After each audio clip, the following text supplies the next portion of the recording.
حدیث میں آتا ہے جو ایک مرتبہ مجھ پر رحمت کی دعا کرتا ہے اللہ اس پر 10 رحمتیں نازل فرماتا ہے، اور ایک روایت میں فرمایا اس پر 10 رحمتیں نازل فرماتا ہے، اس کے 10 گناہ معاف کر دیتا ہے، اس کے 10 درجے بلند کر دیتا ہے۔ تو گویا کہ اس قدر بڑی عبادت ہے، تو یہ ایسی دعا ہے کہ اس کا نفع مانگنے والے کو ملتا ہے، اور مانگنے والا ہی اس کا محتاج ہے، جس کے لیے مانگی اس کو کوئی نفع نہیں، کیونکہ وہ تو خود ہی رحمتوں کے اندر ہے۔ اس لیے قرآن کریم میں اللہ تبارک و تعالی نے جس انداز سے اس کو حکم دیا ہے، فرمایا ان اللہ و ملائکتہ،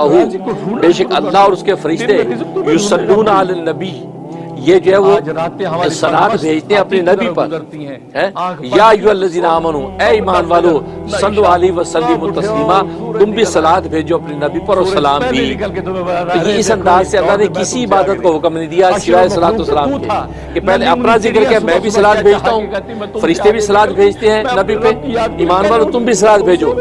اور جہاں تک اس کے فضائل و فوائد کا تعلق ہے، ظاہر کہ صورت ایسی ہے، سمجھی کہ صورت اسم اعظم، بس اس کی حقیقت جس کو مل گئی ہے اس کے قلب کو اللہ تعالیٰ شرح صدر عطا فرما دیتے ہیں، اور اس کو ایسا تزکیہ قلب دے دیتے ہیں کہ جس کی کوئی نظیر نہیں ہے۔ سبحان اللہ۔ اسے لکھا ہے کہ اگر کسی کے دل کے اندر ایمان کمزور ہے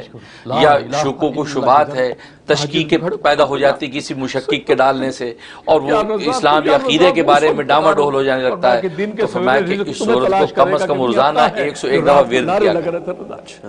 روزانہ 101 دفعہ پڑھے، بلا 11 مرتبہ درود ابراہیم پڑھ کے اپنے اوپر دم کرے اور پانی دم کر کے پی لے، اور اپنے اہل خانہ کو بچوں کو بھی پلائے، تو انشاءاللہ کوئی بھی اپنے ایمان و عقیدے میں کبھی متزلزل نہیں ہوگا، اور ایسا شرح صدر اللہ تبارک و تعالیٰ عطا کر دیں گے کہ پھر وہ یہ کہے گا کہ ماننا کے بغیر دلیل کے، یعنی اللہ کو بغیر دلیل کے مان لیا، کہ جتنا بھی ایتھیزم اٹھے کہ یار اللہ ہے یا دلیل کیا ہے، بھائی پہلے بغیر دلیل کے مان لیا، اپنا کام کرو، ہم تو سجدے میں گر رہے ہیں، ہم تو نہ نظر آنے والے ذات، کیوں کہ وہ دل کی آنکھ اس کی ایسی کھل جاتی ہے، پھر وہ خدا کو دیکھتا ہے، اس معبود برحق کو دیکھتا ہے، پھر وہ ظاہر دلیلوں میں نہیں پڑتا، وہ دل سے فیصلے کر کے خدا کو ہو جاتا ہے۔ یہ اس کے اندر خوبی ہے۔ اور دوسرا جو اس کا فائدہ یہ ہے کہ اگر کسی شخص کے منہ میں چھالے ہیں اور کسی طرح ٹھیک ہونے کا نام نہیں لیتے، جلن منہ میں رہتی ہے، تو لکھا ہے کہ 41 مرتبہ اگر یہ مصری کو دم کر لیا جائے یا چینی میں دم کر لیا جائے، اور اس دم کی بھی چینی اور مصری کو چوسے، 11 دن تک پابندی سے کرے، انشاءاللہ منہ کے کسی بھی قسم کا مرض، چھالے، تکلیف، اللہ تبارک و تعالیٰ کو شفا دے دیتے ہیں۔ بعضوں کو مسوڑے کے اندر درد ہوتا ہے، مسوڑوں میں درد تکلیف ہوتی ہے، دوائیں لگاتے ہیں تسکین نہیں آتی، تو یہ عمل کریں، انشاءاللہ منہ کے کسی بھی قسم کے مرض نہیں۔ اور ایک اس کا فائدہ یہ ہے کہ اگر انسان جو ہے وہ کسی کو ایسی موذی جانور نے کاٹ لیا یا کوئی ایسا مرض لگنے کا خطرہ، بڑی موذی ہے، بڑی موذی مرض ہے اور تکلیف پہنچاتی ہے، انسان کی ہلاکت کا باعث بن سکتی ہے، تو فرمایا کہ 100 مرتبہ روزانہ اس کا ورد کرے، روزانہ 100 مرتبہ پڑھ کے پانی بھی دم کر کے پانی پی لیا کرے، اور 90 دن کی نیت سے عمل شروع کر لے، کسی بھی قسم کا مرض اس کو لاحق نہیں ہوگا، اور کوئی ایسا مرض اس کو اٹیک نہیں کرے گا جو اس کی ہلاکت کا باعث بنے۔ جو آج کل کورونا وائرس، آج بالکل بڑا اچھا آپ نے سوال کیا، یہ میں کہنا چاہتا تھا کہ کورونا وائرس آج کل جو پھیلا ہوا ہے، اور اس طرح کتنے وائرس پھیلتے رہتے ہیں، یہ ایک ہے، اس سے پہلے کتنے پھیلے ہیں، کبھی ابولا وائرس آ گیا تھا، طرح طرح، اس کے لیے 100 دفعہ روزانہ سورۃ اخلاص کا پابندی شروع کر دیں، عشاء کے بعد کرنے والا کسی بھی نماز کے بعد روزانہ پڑھ لیا کریں، پانی دم کر کے خود بھی پیئیں، پورے گھر میں پلا دیا کریں، انشاءاللہ مجال نہیں ہے کہ کسی بھی قسم کی کوئی موذی مرض گھر کے اندر داخل ہو جائے، اور اگر آلریڈی کسی کو لگی ہوئی ہے اللہ تبارک و تعالیٰ اس کو شفا کلیہ عطا کرے، اس کے اندر خوبی۔ اور ایک بڑا زبردست فائدہ ہے کہ اگر کوئی عورت بانجھ ہے، اولاد نہیں ہوتی، اور ڈاکٹر نے کہہ دیا کہ یہ تو بانجھ ہے، اس کی اولاد نہیں ہوگی، بہت سے ڈاکٹر ایسی چیزیں کر دیتے ہیں کہ جی آپ کی بچے دانی میں پرابلم ہو گیا، ٹیوب کا مسئلہ ہو گیا، یہ ہو گیا وہ ہو گیا، تو کتنے ہارمونز پرابلم بیان کر دیتے ہیں، اس کے لیے زبردست اس کے اندر سے 10 دن کا عمل ہے، ہاں 1000 مرتبہ روز پڑھنی ہے، 1000 مرتبہ روز پڑھنی ہے، پڑھ کے پانی پہ دم کریں، پانی دم کر کے میاں بیوی دونوں پیئیں، اور پڑھ کے اس کے بعد دعا کر لیں کہ یا اللہ یہ بانج پن جو میرا دور ہو جائے اور اولاد کا سلسلہ جو رکا ہوا ہے یا اللہ یہ جو وہ سلسلہ پھر سے جاری ہو جائے اور ہمیں صحت پر اولاد عطا فرما. تو یہ دعا کر لیا کریں. تو 10 رات کرنا ہے, یعنی ہر عشاء کے بعد کر لیا کریں. تو 10 دن کرنا ہے انشاءاللہ 10,000 دفعہ پوری ہو جائے گی. اور اول آخر جو ہے 11 مرتبہ درود ابراہیمی پڑھتا رہے. تو جناب یہ کہہ کہ 10 دن کے اندر اللہ تبارک و تعالی مرض کو فش کر دیں گے. انشاءاللہ وہ مرض کسی بھی قسم کا ہوگا دور ہو جائے گا اور انشاءاللہ وہ زچہ جو ہے وہ صاحب اولاد.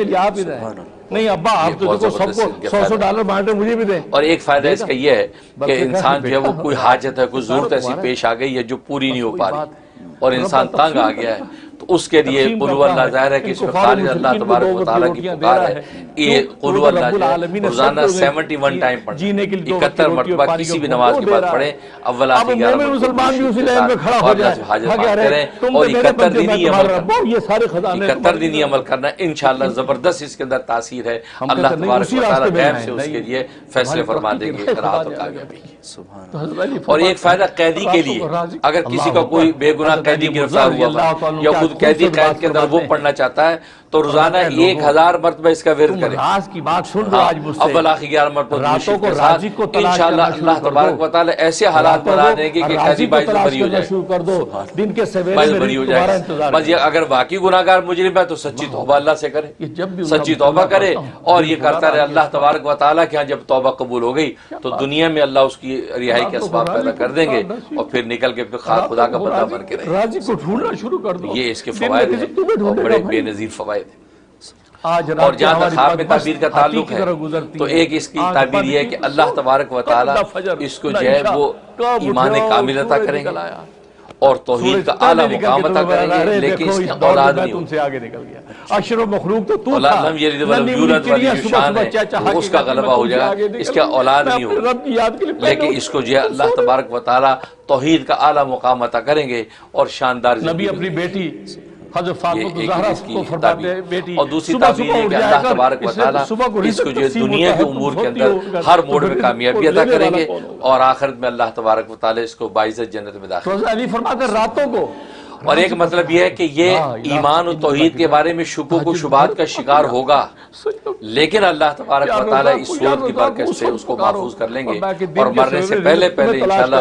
کسی بھی قسم کا عقیدہ کا جو شک و شبہ یا فساد ہوگا اس سے وہ توبہ طائب ہو جائے گا اور توبہ طائب ہو گئے سچے ایمان کے ساتھ اللہ کے سامنے پیش ہوگا. کفار و مشرکین کی ترقیاں دیکھ کے سمجھ شاید ترقی کا راستہ یہی ہے. یہ جو اس میں سب سے بڑی جو آپ نے ایتھیزم کے بارے میں کہا, وہ عقیدے کے بارے میں, ویسے تو سارے فوائد اس کے بے نظیر ہیں. وہ کسی کے لیے کرنا ہو کیونکہ بعض اوقات ایسے ہوتے ہیں لوگ کہ وہ انٹرنیٹ پہ بیٹھ کے ایسے مضبوط ایتھیسٹ ہو چکے ہیں اور اللہ تعالیٰ نے ایسا بیان انداز بیان بھی دیا ہوا کہ وہ لوگ گمراہ کر رہے ہیں اور بیٹا بھی لائن میں آگے کھڑا ہو جائے تو غائبانہ کوئی تصور کیا جائے تاکہ ان کا ایتھیزم دور ہو تو اس کی برکت سے اور لوگوں کو بھی اس کا اشر اس کو خراب نہیں دے گا. بہت اچھا, بالکل آپ اس کے لیے کر سکتے ہیں. اور یہ غائب کی دعا غائب کے لیے یہ تو بہت جلدی قبول ہوتی ہے. یا اللہ اس بندے کو جو ہے وہ, اور یہ نبی کی سنت ہے. نبی پاک صلی اللہ علیہ وسلم حضرت عمر کے لیے دعائیں کر رہے تھے, ابو جہل کے دعائیں کر دیا اللہ ان میں کو ایک دے دے, اس کی وجہ سے اور کتنے لوگ ایمان میں داخل ہوں, کتنے لوگوں کے اسلام قبول کرنا آسان ہو جائے گا. اسی طریقے سے اگر آپ کو ایسا ایتھیسٹ نظر آتا ہے کہ جو گمراہ کر رہا ہے آج میڈیا کی دنیا میں اور سادہ لوگ اس کے شکار ہو رہے ہیں, تو بالکل آپ اس کے لیے یہ پڑھ سکتے ہیں. 100 دفعہ اس کو پڑھیں اور پڑھ کے جو 101 دفعہ پڑھیں اول آخر 11 درود شریف کے ساتھ تصور میں اس کے اوپر دم بھی کریں اور اس کے لیے شرح صدر مانگیں یا اللہ ایمان و اسلام کا شرح صدر اس کو عطا فرما دے, اس کی بصیرت کی آنکھ کھول دے تو حقائق اس کو جب پتہ چل جائیں گے تو بھول جائے گا خدا کو.